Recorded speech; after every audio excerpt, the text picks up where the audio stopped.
เมื่อเฮาเพ่งได้สติได้กำลังแล้วต้องรู้จักว่ามันเกิดยังขึ้นนี่คนที่มีปัญญา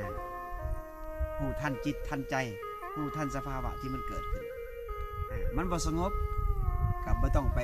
พุ่งซ่านมันบ่สงบกับถอนความบ่พอใจออกไปมันสงบกับถอนความพอใจออกไปแต่ถอนความบ่พอใจออกไปสงบก็เหตุบ่สงบก็เหตุมันเกิดเนี่ยขึ้นก็รู้ทันมันนี่คนที่มีปัญญาได้ถ้าเกิดว่าปุ๊บเฮาเพ่งเข้าไปแล้วมันบ่สงบ